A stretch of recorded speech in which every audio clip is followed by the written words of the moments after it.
Hey folks, lack a response here. Time for another round of the good, the bad, and the weird.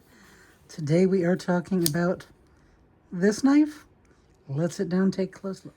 Here we are.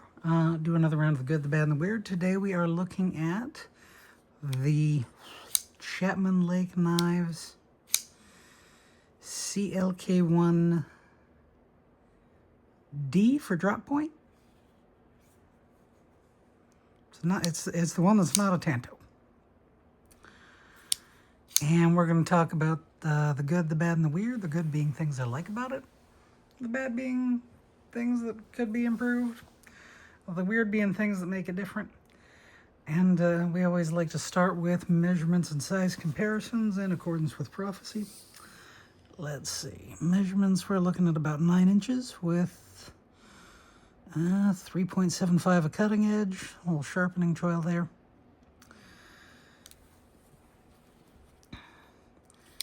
It is a button lock. You will notice that is...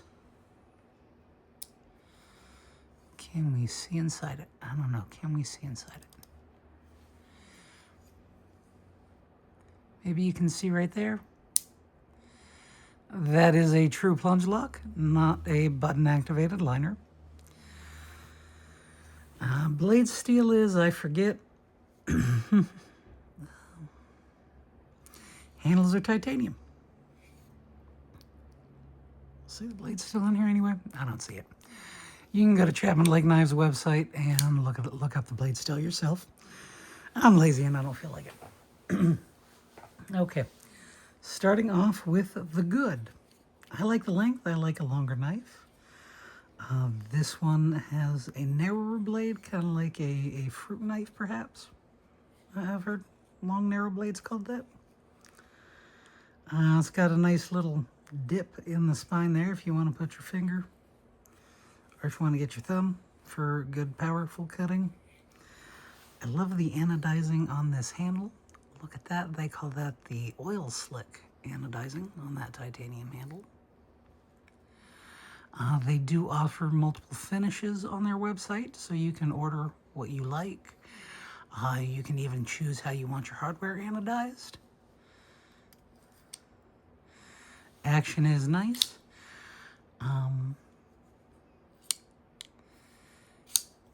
It feels a little different than other flippers because, especially on the close, because aside from having thrust bearings on the sides, these kind of flatter bearings there, it has almost like a fidget spinner bearing around the pivot post as well. So it's got a fidget spinner bearing working like a bushing, and thus it gives it a slightly different feel on the action. Nice colors, good action, nice reach. They do come with their own little pouch pocket slip thing. That's very nice. The bad. I got a couple of gripes. Gripe number one, I feel like that having the button up there takes a little getting used to because it is so far up that I have to kind of... It used to feel awkward. I think I'm getting used to it though. It takes a little getting used to with the button lock button being so far up the handle. I think most folks are used to them being kind of farther down there.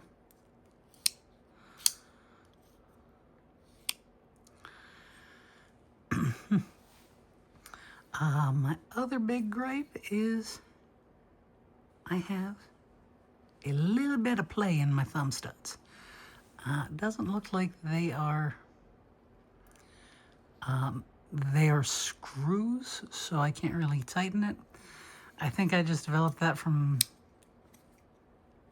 Spidey flicking it a lot. Doesn't actually hurt the performance of the knife because I can still flipper it with ease. The thumb stud still works. I feel the little bit of play, and that's kind of annoying.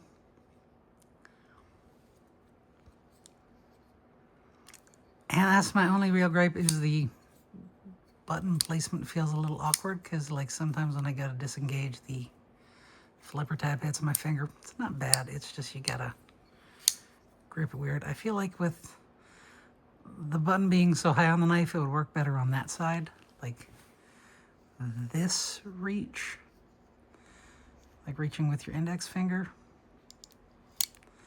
Feels more natural than going with your thumb. But that's just my opinion. So I feel like it'd be better if the button was on the other side. And we talked about the play and the thumb studs. The weird. The stop pin is integral to the handle. If you see this little bar right here, this little chunk of titanium going across where the two scales meet, that is the stop pin. It's catching right there. On the flipper tab in the closed position, and it's catching in that little hooked space in the open position. So it's weird. It is a clever use of stop pin. Oh, we got writing on the blade. What does writing on the blade say?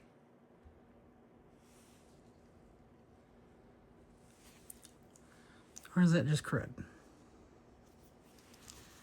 Let's grab a little napkin and does that say something?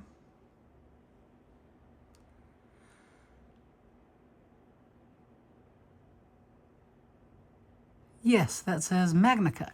This is a Magna Cut blade. Yes, you will see crud on my knives from time to time because I like to use them. This one has been used when I was working an office job. I used it for peeling and slicing fruit, and we completely forgot to do size comparisons. So let's do some size comparisons. Okay. Chapman Lake Knife, CLK knife. There we go. Spyderco Shaman. Sebenza 21. So it's longer and skinnier than the Sebenza 21. And the Spyderco Manix. I'm sorry, did I call this the Shaman? I'm a little out of it. I should probably eat dinner. So there we go. We've done measurements. We've done size comparisons. The good is the action and the many available finishes. The bad is the button placement's a little awkward until you get used to it, and the thumb studs pick up some play. And the weird is that integral stop pin. What do you think about this? Let us know in the comments. What do you call that blade shape? Clip point, spear point, drop point? Josephus? I don't know. You tell me. I want to thank you for tuning in. Please like, share, and subscribe. And stay tuned for more.